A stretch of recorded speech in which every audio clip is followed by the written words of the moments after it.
Bonjour à toutes et bonjour à tous, soyez les bienvenus sur la chaîne Spirit Energy Thérapie, la chaîne qui vous accompagne tout au long de votre ascension vers ce nouveau monde.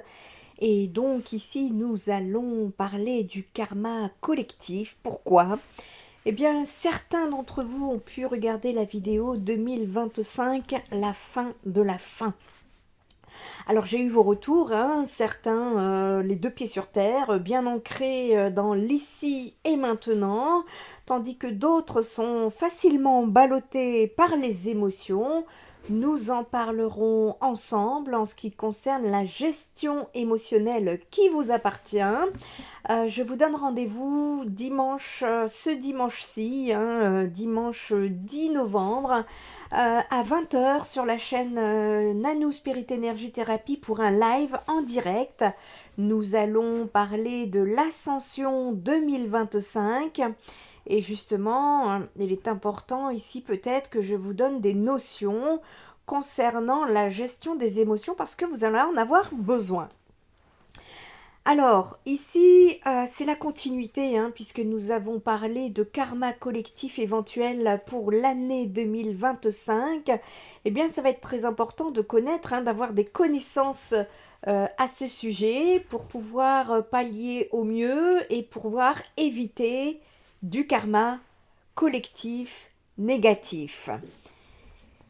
Ce thème devra vous permettre en tout cas de vous concentrer sur la compréhension et la guérison des blessures karmiques, offrant ainsi une approche introspective sur le karma collectif. Alors au-delà du karma individuel, donc il existe une mémoire karmique collective partagée par les familles, les communautés, les nations et même l'humanité tout entière. Cependant, indépendamment de cela, l'expérience que nous faisons de notre vie est toujours déterminée par nous-mêmes. Le karma, c'est une loi de cause à effet. Elle stipule que chaque action, pensée ou parole engendre une conséquence. En effet, prendre conscience que l'univers et le monde fonctionnent de cette manière et que chacune de nos intentions provoque un effet karmique et plus difficile à concevoir. Le karma, c'est donc le résultat qu'ont chaque action, pensée ou acte sur notre vie. Il s'agit de l'ensemble des effets liés à nos actions positives comme négatives et qui façonnent notre monde. C'est en prenant conscience dans un premier temps de notre responsabilité au sein de l'humanité et dans un second temps en agissant sans convoitise et dans la compassion que nous produisons plus d'effets karmiques. Le karma et la chance n'ont rien à voir l'un avec l'autre, bien au contraire. Dans la philosophie bouddhiste, il n'existe ni hasard, ni prédestination, ni volonté divine. Nous créons nous-mêmes notre propre réalité avec nos paroles, notre esprit, nos actions et même notre corps. La loi du karma stipule que chaque moment de notre vie cause une succession d'effets et de conséquences dont la nature positive ou négative dépend de nos actes. En définitive, nous sommes totalement responsables de ce qu'il nous arrive. Si cette pensée peut être effrayante pour certains, elle est cependant la clé qui nous permet de mener la vie que nous voulons. En effet, cela signifie que nous avons le pouvoir de créer notre réalité et de décider de nos actions. En reprenant conscience de notre entière responsabilité, nous devenons libres. Nous pouvons changer le cours des événements de notre vie, et si nous le désirons vraiment. Notre karma n'est pas défini par définition comme une fatalité ou bien c'est bien en tout cas c'est le résultat de ce que nous faisons de notre propre vie et de nos actions. La réponse bouddhiste à toutes les questions existentielles telles que pourquoi le monde est-il dans cet état, pourquoi ceci ou cela m'arrive-t-il, est tout simplement une conséquence du karma. Ce qui veut dire que tout ce qu'il se passe est le résultat de ce que nous avons fait dans le passé. Et comme nous n'avons pas la capacité de revenir en arrière pour effacer le passé, notre seule solution est de l'accueillir pleinement dans notre présent. L'acceptation est donc le prérequis à notre évolution vers un meilleur karma. Nous pouvons agir pour que celui-ci soit positif. En réalité, il s'agit là de la loi de l'ici et maintenant qui est l'une des 12 lois du karma que nous verrons en détail dans cette vidéo. Nous reparlerons plus loin de ces fameuses 12 lois du karma pour que vous puissiez faire votre connaissance. Alors le karma collectif, comment vous affecte-t-il ? Eh bien, il existe un karma individuel et un karma collectif, ça vous le savez, et en tant que famille, communauté, nation et humanité, nous partageons ensemble une mémoire karmique. Peut-être qu'individuellement nous n'avons rien fait, mais notre société, elle, fait certaines choses. À cause de cela, il y aura des conséquences. Alors ne prenez pas le karma pour un système de récompense ou de punition, ce n'en est pas un. C'est juste la base de la vie. Sans mémoire, il n'y a pas de vie. Il est impossible de créer une amibe ou un être humain sans la mémoire de la matière. Et si la vie doit se reproduire, elle a besoin de mémoire. Le karma est la mémoire de la vie. La manière même dont le corps est structuré est due au fait qu'il existe une mémoire de vie depuis l'animal unicellulaire jusque dans toutes les autres formes. Toutes les actions qui sont faites autour de nous auront un effet sur nous. Certaines choses peuvent vous arriver à cause de réalités sociales ou des réalités du monde. Des millions de situations se présentent tous les jours dans lesquelles des gens se font tuer pour des choses qu'ils n'ont jamais faites. Beaucoup de gens traversent différents niveaux de souffrance et de douleur sans être associés d'une façon à ce qui se passe autour d'eux, mais ils sont dans cette situation. C'est leur karma. Est-ce ma faute ? Je n'ai pas fait ça. Pourquoi cela m'est-il arrivé ? Voici comment vous voyez le karma. Et le karma ne fonctionne pas comme ça. Il s'agit juste d'un système de mémoire. Et sans cette mémoire, aucun type de structure n'est possible. Toutes les structures sont construites, et en particulier les structures de la vie, sont reproductibles. Alors uniquement parce qu'il existe un stockage de mémoire sécurisé dans toute forme de vie. Disons que quelque chose vous est arrivé et que vous n'avez aucun souvenir. Et c'est pour ça que vous comprenez parfois pas pourquoi cela vous arrive. Eh bien, dans la société autour de vous a une mémoire et ces situations se produisent. Le monde a une mémoire, ces situations se produisent et toutes les actions qui ont eu lieu autour de vous auront un effet sur vous. Le karma collectif peut créer certaines conséquences extérieures, mais la façon dont vous faites l'expérience de la vie est toujours déterminée par vous-même, ici et maintenant. Un mauvais karma, c'est donc une succession d'actions négatives qui engendrent elles-mêmes des conséquences à leur tour négatives. C'est un cercle vicieux en opposition au cercle vertueux du bon karma qui déterminera, après la mort, la forme de la renaissance. Tant que l'acte et encore plus précisément l'intention de l'acte n'est pas sans objet, la loi de la réincarnation va s'appliquer. Notre nature humaine est donc toujours liée au cycle du karma. Pour se libérer de notre condition, il faudrait alors arriver à ne plus avoir d'action sur le monde, ou tout du moins d'agir en fonction de notre véritable nature et non de notre ego. C'est pour cette raison qu'il est important de travailler en amont l'esprit de vacuité. La pratique méditative est alors tout indiquée. Elle va avoir pour résultat de faire prendre conscience de sa vraie nature et de l'exprimer ensuite dans les intentions et les actes de notre quotidien. C'est seulement à ce prix que l'on peut couper avec cette loi de renaissance et atteindre l'état de nirvana. En revanche, je vous assure, cette loi karmique n'est pas déterministe. Si les actes de vos vies passées, les bons comme les mauvais, engendrent votre incarnation présente, en revanche, ils n'auront aucune influence sur vos actions présentes. Vous êtes bien et en tout responsable de ce qui vous arrive dans votre vie, c'est donc ici et maintenant que tout se joue et pas dans vos vies antérieures. Le karma t'aide à te souvenir qu'il n'existe pas d'esprit séparé du tien qui crée ta vie. Cette phrase résume parfaitement l'idée que notre karma est entre nos mains seules et que personne d'autre que nous-mêmes n'a de réel pouvoir sur notre vie. Sachez que l'univers, aussi vaste soit-il, est régi par 14 lois. La loi du karma, de l'attraction ou encore de l'unité divine en font partie. Les lois universelles ou spirituelles s'opposent aux lois physiques et elles nous régentent dans le domaine énergétique. Elles contribuent à notre évolution et à l'obtention d'une certaine harmonie. Nous sommes en harmonie avec l'univers, une réflexion de tout ce qu'on envoie dans l'univers nous revient, l'amour, la paix, la compassion, l'harmonie, etc. Selon le bouddhisme, le karma est donc composé de 12 lois qui régissent notre monde, et vivre en accord avec les 12 lois du karma prépare à la délivrance de la souffrance, à toutes les formes d'enchaînement terrestre et à une autre condition d'existence qui s'exprime dans le nirvana.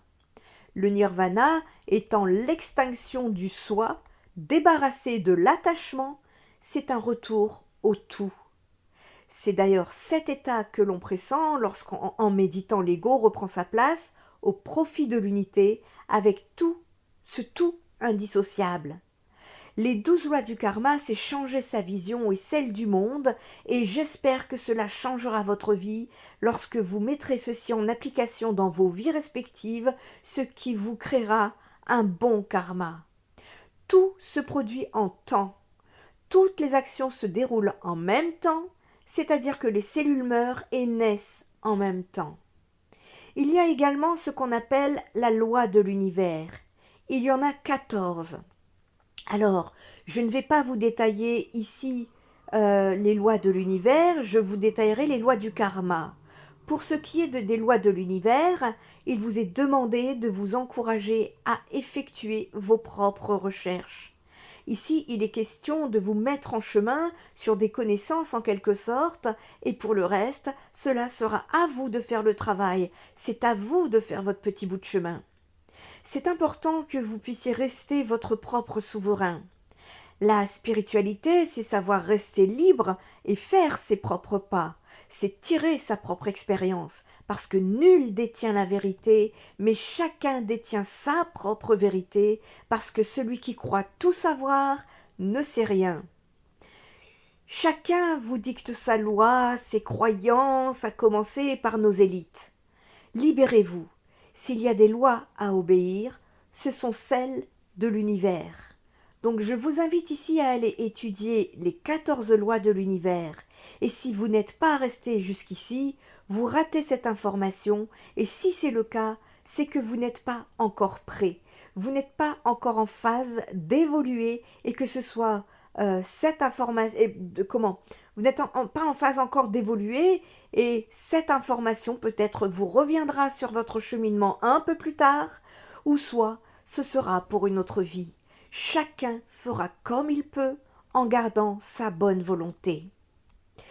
Contrairement à un karma individuel qui ne touche qu'une seule personne, le karma collectif, lui, est tenu pour toucher de nombreuses personnes à la fois, comme ce serait le cas lors d'une pandémie, d'un tremblement de terre ou d'une guerre. Mais le karma collectif existe-t-il vraiment? Son existence ne contredit-elle pas celle du karma individuel? Quelle place le karma individuel a-t-il au sein des grands événements collectifs? C'est le message du Graal qui en parle. La notion de karma collectif a quelque chose de surprenant. Existe-t-il vraiment? En effet, pour qu'un karma se forme, il faut une décision librement prise par un esprit, autrement dit, il faut qu'un esprit ait pris une résolution à l'aide de son libre arbitre. Or, un groupe de personnes, tel une nation, n'est pas un esprit et ne possède pas un libre arbitre en propre. De plus, le but des retours karmiques est de permettre à l'esprit de prendre conscience de la valeur de ses décisions et de l'aider à progresser. Or, un groupe n'a pas un esprit qui puisse tirer profit du retour karmique pour s'améliorer. Un groupe, en effet, n'est pas un esprit, il est une réunion d'esprits. Ce n'est que lorsqu'une multitude d'esprits sont rassemblés que l'on est en présence d'une nation, d'un peuple, d'un groupement religieux ou d'une classe sociale. De tout ceci va découler un karma de groupe qui ne devrait pas pouvoir exister. Et pourtant, dans les faits, tout semble indiquer qu'il est une réalité. Les choses s'éclaircissent si l'on considère qu'au niveau d'un groupe, c'est la volonté de la partie la plus forte de ce groupe qui détermine le destin de celui-ci. Par la partie la plus forte, il faut entendre la plus nombreuse. Ainsi, lorsque la majorité des êtres humains formant un groupe pense, aspire, veut et fait quelque chose, que ce soit au niveau politique, au niveau social, au niveau culturel, les choses découleront selon la volonté de cette part la plus forte, car la plus nombreuse. J'ai hâte de vous dire que je suis pressée que nous soyons nombreux à faire basculer ce monde vers l'ascension du nouveau monde. Les retours karmiques, par exemple, les retours karmiques groupés. Les récoltes des semailles ne reviennent cependant pas, par exemple, à la nation, comprise comme un moi représentatif de tous les citoyens, puisque un tel moi n'existe pas, mais à chaque esprit composant la nation et appartenant à la partie majoritaire. Les retours pourraient tout à fait frapper chaque esprit séparément, à des moments différents et des lieux variés. Dans certains cas, c'est d'ailleurs ainsi que les choses se passent.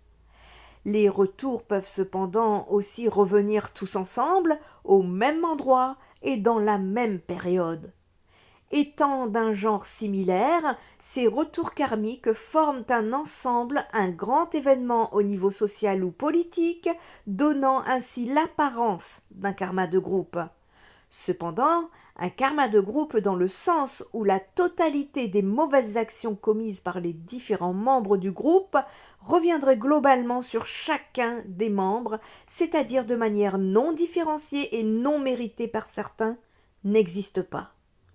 Si cela pouvait se faire, cela signifierait en effet que chaque membre aurait à endosser non seulement la responsabilité de ses actes, mais celle des autres membres du groupe. Une telle chose serait cependant en contradiction avec les lois des semailles et des récoltes, qui fait que chacun ne récolte que ce qu'il a semé personnellement. Au cours de ces retours karmiques groupés, au niveau d'une nation par exemple, chacun est touché en fonction de ses semailles à lui, d'où l'infinité des différences qui existent au niveau de la force et du genre de retour. À chacun selon son dû. Lors d'une guerre par exemple, certaines personnes sont touchées pleinement par les violences du conflit. D'autres membres de ce même peuple n'en sont que légèrement atteints. Comment expliquez-vous cela ? Ils subissent différemment des agréments, doivent faire face à une variété d'embarras et d'obstacles, mais sans que rien ne soit très grave ou déroutant. D'autres encore semblent échapper à tout danger et à tout souci. Il s'agit d'une minorité. Celle-ci est constituée de personnes qui sont incarnées dans les pays en question pour d'autres raisons que celles de la majorité. N'ayant pas semé comme les autres, elles récoltent tout naturellement différemment que ne le fait la majorité. En dehors de ces différences d'intensité, il y a aussi des différences dans le vécu des événements proprement dits. Certaines personnes seront avant tout touchées par les combats, d'autres par les destructions, d'autres encore par la perte d'êtres proches, mais d'autres seront surtout concernées par les privations ou les humiliations, le stress, la faim, le froid. Bien que tous les esprits vivants, le retour groupé soit dans le même événement global, chacun en vit plutôt tel aspect que tel autre en fonction de ce qu'il aura semé. Il n'y a donc pas un vécu identique pour tous, mais une grande diversité de vécus. Ces retours différenciés montrent bien que le karma de groupe, comme il est compris habituellement, ne correspond pas à la réalité. Ce fait est d'ailleurs particulièrement bien illustré par les pandémies si l'on considère ce qui se passe au cours de celles-ci. Alors les pandémies, parlons-en. Lors d'une pandémie, la maladie et la souffrance atteignent de nombreuses personnes à la fois. En apparence, les victimes des pandémies vivent le retour d'un karma identique, mais ce n'est pas le cas. Ce n'est donc pas une pandémie qui a été semée par les victimes et qui maintenant est récoltée par elles, mais une situation particulière à l'intérieur de ce grand événement qu'est une pandémie, et les situations qu'un tel événement engendre sont très nombreuses.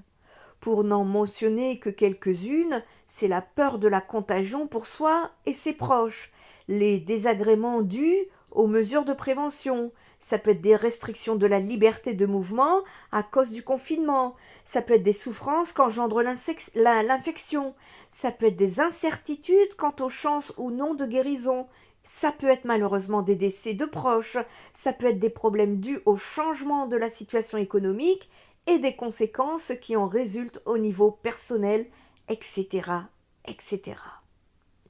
Ces situations sont d'autant plus nombreuses qu'une expérience unique, un confinement par exemple, peut être vécue de manière très diverse pour ceux qui sont dans ce cas.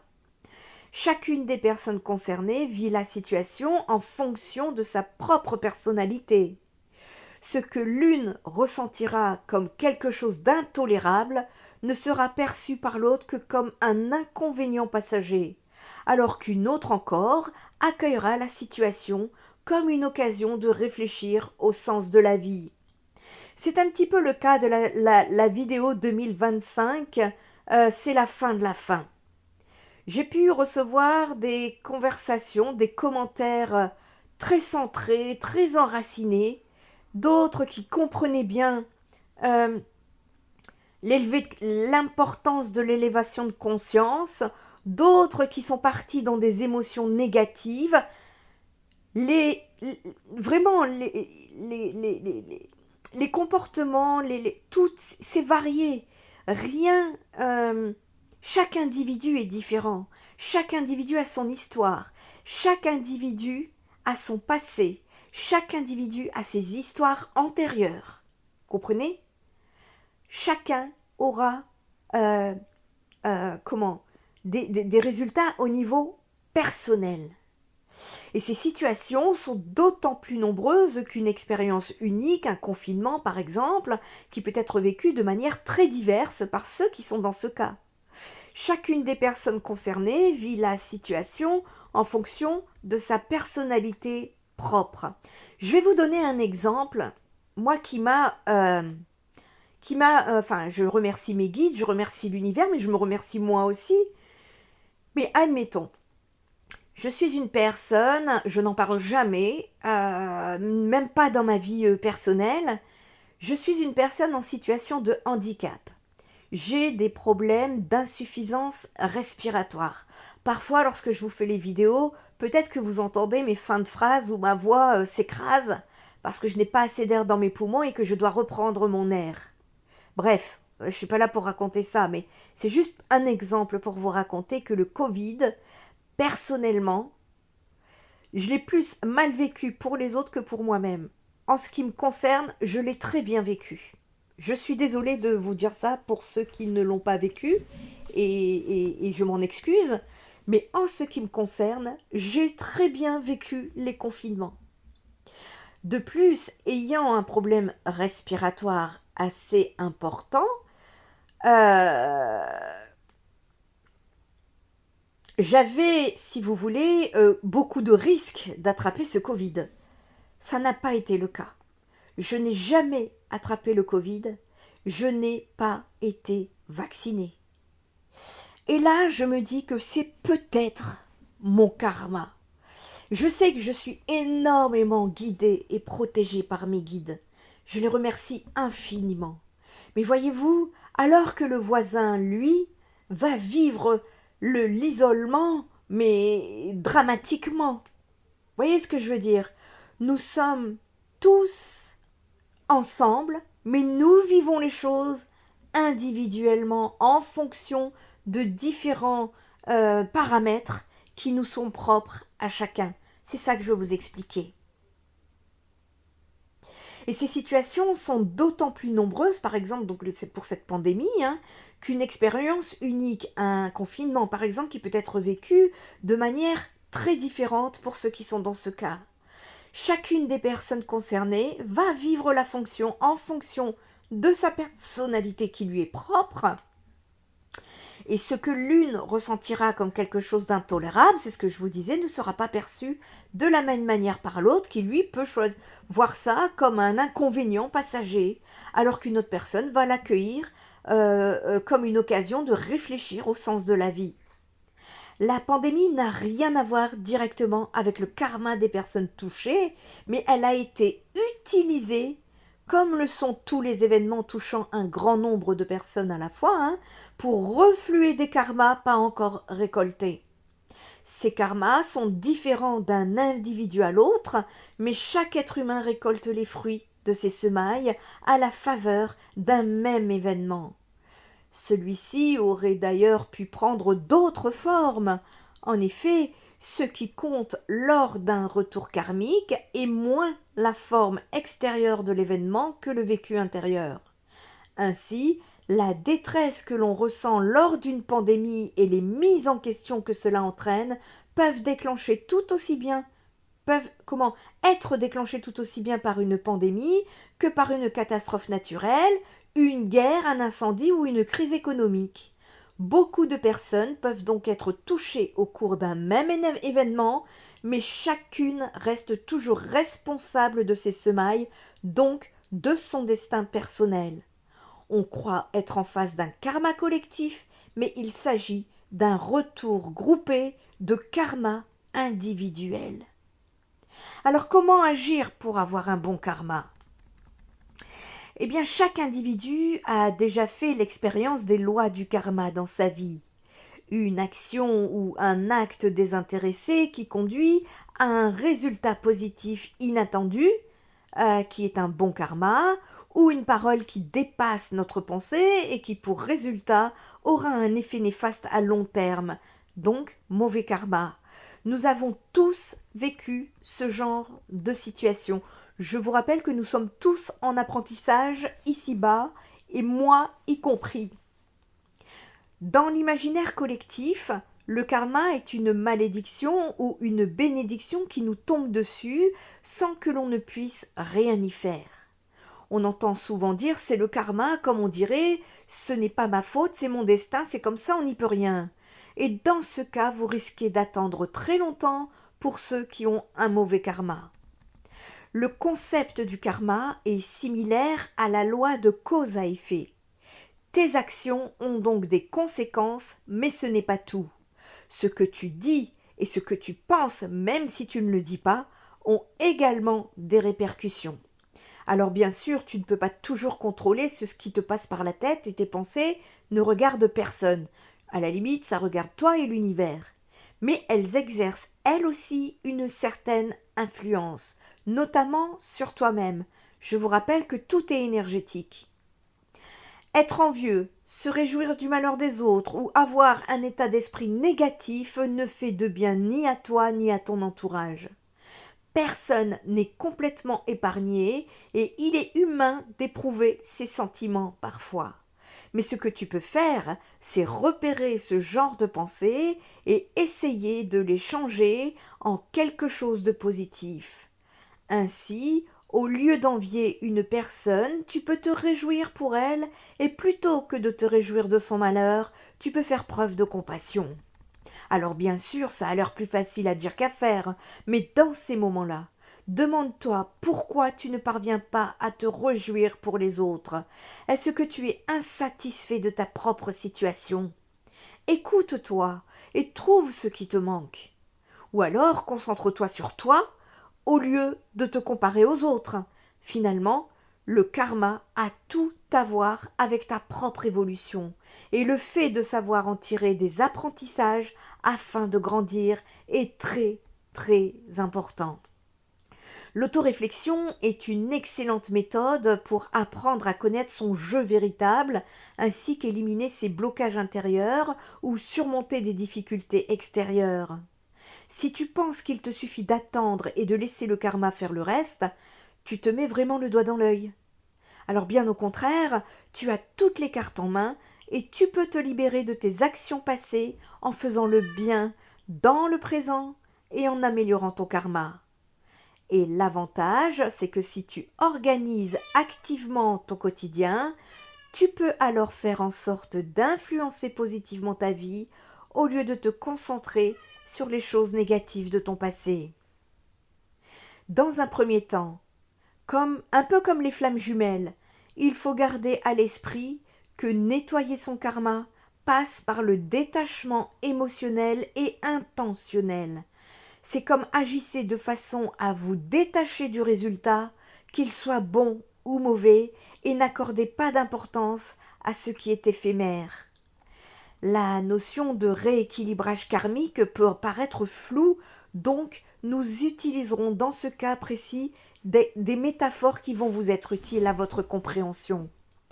Cela peut également jouer un rôle dans ce processus, puisque la visualisation pourra favoriser l'efficacité du nettoyage de votre karma.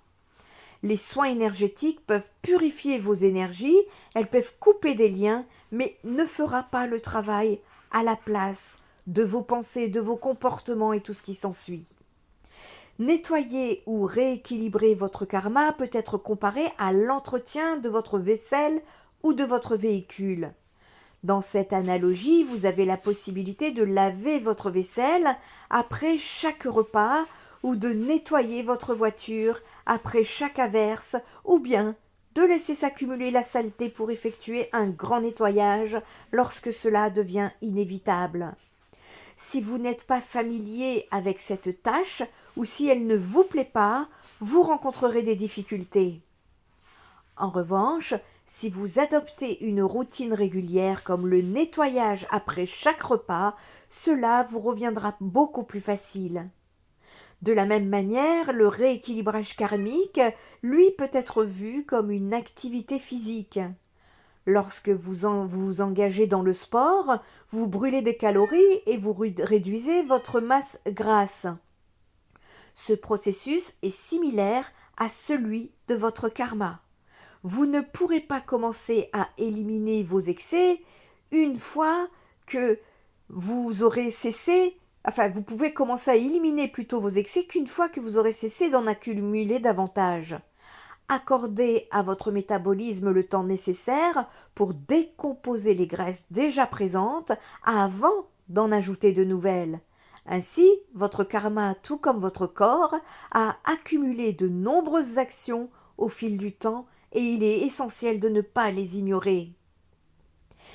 Il est essentiel de considérer votre espace de vie comme un reflet de votre bien-être intérieur. Pour maintenir une atmosphère saine et harmonieuse dans votre maison, il est crucial de consacrer du temps à son entretien régulier. Un environnement... Qu'est-ce qu'il y a, Poupie? Bien? Excusez-moi. Un environnement propre et organisé favorise non seulement votre confort, mais également la circulation des énergies positives contribuant ainsi à votre équilibre émotionnel. Lorsque vous accueillez des invités, il est nécessaire de préparer votre domicile avec soin, ce qui implique souvent un nettoyage supplémentaire avant et après leur visite. Un déséquilibre karmique peut se manifester de plusieurs manières, notamment par des répétitions de schémas dans votre existence où vous vous retrouvez à commettre les mêmes erreurs ou à attirer les circonstances analogues. Les relations difficiles ou toxiques sont également des signes révélateurs d'un karma perturbé. En outre, des émotions négatives persistantes telles que la colère, la tristesse ou la peur peuvent être des manifestations d'un karma défavorable. Les métaphores évoquées précédemment vous ont permis de mieux appréhender le concept de rééquilibrage karmique et ses implications. Vous êtes désormais conscient de l'importance d'un travail continu pour établir de nouveaux schémas bénéfiques. Ici, la question se pose alors: quelles actions pourriez-vous entreprendre pour restaurer l'équilibre de votre karma? Les personnes qui entrent dans votre vie, qu'elles soient présentes ou passées, jouent un rôle significatif dans la formation de votre schéma karmique. Certains peuvent avoir un impact positif sur votre karma, tandis que d'autres peuvent au contraire le perturber. Il est possible que certaines personnes demeurent dans votre existence, tandis que d'autres en soient absentes. Ces individus peuvent être des membres de votre famille, des amis ou des collègues. Prenez le temps de réfléchir aux personnes qui vous entourent au quotidien et plongez-vous dans des souvenirs significatifs partagés avec elles. Vous ont-elles causé de la douleur ou des bouleversements? Si vous constatez qu'un ou plusieurs de ces individus vous apportent davantage de désagréments que de bienfaits, envisagez de couper subitement le lien karmique par la pensée et l'intention. Il est clair qu'il est difficile de rompre les relations du jour au lendemain, alors accordez-vous un peu de distance et faites appel à votre pleine conscience spirituelle pour mobiliser vos forces énergétiques. Visualisez le lien qui vous unit à cette personne, ressentez-le, puis rompez-le avec l'intention de mettre fin à un schéma karmique. La pratique de la pleine conscience revêt d'une grande importance, car elle implique d'être totalement engagé dans l'instant présent. Peu importe les tâches que vous entreprenez, il est essentiel de les réaliser en étant pleinement conscient de votre environnement et de vos sensations ici et maintenant. Cette attention portée au moment présent s'apparente à une forme de méditation. En adoptant cette approche, vous aurez l'opportunité de générer des flux d'énergie et d'explorer de nouvelles possibilités. Et c'est ainsi que vous pourrez accéder à vos énergies karmiques, les transformer et en développer de nouvelles. Il est essentiel de réaliser que chaque action entreprise par les individus peut engendrer des modifications dans votre environnement. Cela s'applique également aux araignées qui peuvent tisser leur toile en toute tranquillité sous votre toit. L'objectif du rééquilibrage karmique, c'est de gérer ces allées et venues afin de préserver une atmosphère saine et paisible. Il est crucial de se connecter à des énergies positives, puissantes et lumineuses qui vous élèveront. Il convient de se débarrasser des éléments nuisibles et toxiques pour favoriser un climat bienveillant et protecteur, sans pour autant renier la réalité. Agir de manière altruiste dans le seul but d'accumuler des points de karma en espérant une éventuelle récompense de l'univers n'est malheureusement pas la bonne méthode.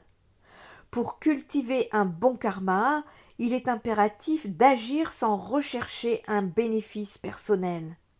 Cela nécessite une approche désintéressée sans attente en retour. Bien que cela puisse sembler complexe, cette attitude peut considérablement enrichir vos relations interpersonnelles. Si vous rendez service à quelqu'un en espérant une réciprocité et que cette personne ne répond pas à vos attentes, vous risquez de ressentir de la déception ou de la frustration, énergie négative, ce qui pourrait vous dissuader de continuer à aider les autres. En agissant ainsi, vous vous laissez influencer négativement par le comportement des autres malgré vos bonnes intentions initiales. Réfléchissez alors à cette citation de Wayne Dyer, c'est « La façon dont les gens vous traitent conditionne leur karma. La façon dont vous réagissez conditionne le vôtre. » En conclusion, pour améliorer son karma, cela consiste à agir de façon désintéressée. Les actions, les mots, Les pensées que vous pouvez avoir influencent votre karma et se répercutent sur vous comme un écho. Vous pouvez influencer activement votre karma grâce à des actions et à la manière dont vous réagissez aux choses qui vous arrivent. Il existe de multiples moyens d'améliorer son karma, tels que vivre durablement, aider les autres, montrer de la reconnaissance ou pardonner. Chaque bonne action compte. Continuer à évoluer, être respectueux envers ton environnement et les autres, mais aussi agir en ayant de bonnes intentions peut t'aider à commencer la nouvelle année avec un état d'esprit positif. Et après avoir fait des nettoyages énergétiques de vos différents corps, vos relations, vos comportements, après être connecté au moment présent, à vos actions et votre état d'esprit, il faut comprendre les actions positives pour nettoyer son karma. Je vous rappelle de mettre en place les actions suivantes. Ressentir de la gratitude au quotidien, pardonner aux personnes qui vous ont blessé, donner aux autres sans rien attendre en retour, continuer à analyser les intentions de vos actions, ne pas être sensible au regard des autres, ne pas juger, apprenez à vous donner de l'amour au quotidien et faire preuve de bienveillance. Chers frères, chères sœurs d'âme, chers enfants de la terre, les cloches vont bientôt sonner, choisissez la lumière. Bientôt, vous ne pourrez plus tergiverser entre deux mondes. Faites preuve de votre venue ici-bas, une véritable escalade en lumière. Pour 2025, il est possible que les effets du changement climatique, des inégalités sociales, des conflits et des efforts de coopération internationale jouent un rôle important dans le karma collectif.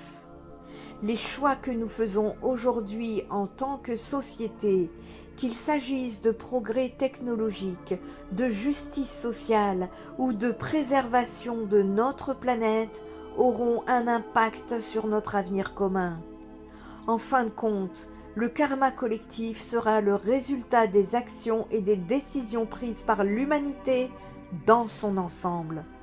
Promouvoir des valeurs de solidarité, de responsabilité et de justice peut contribuer à un avenir meilleur.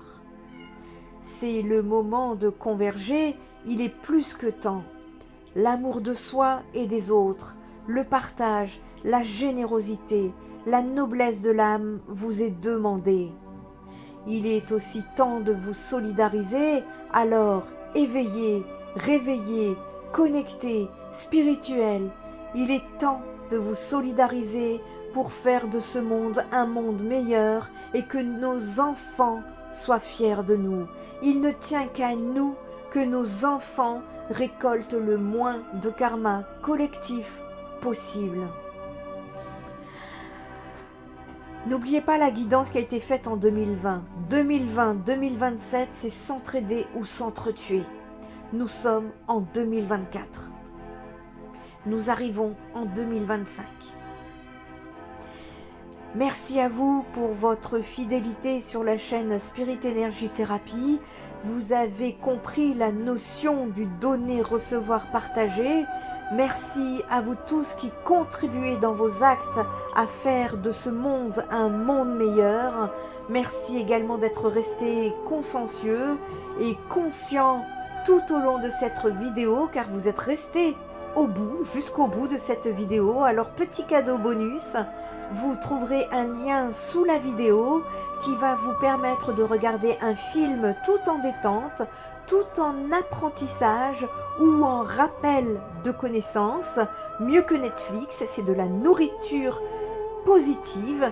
Vous trouverez le lien de ce film sous la vidéo.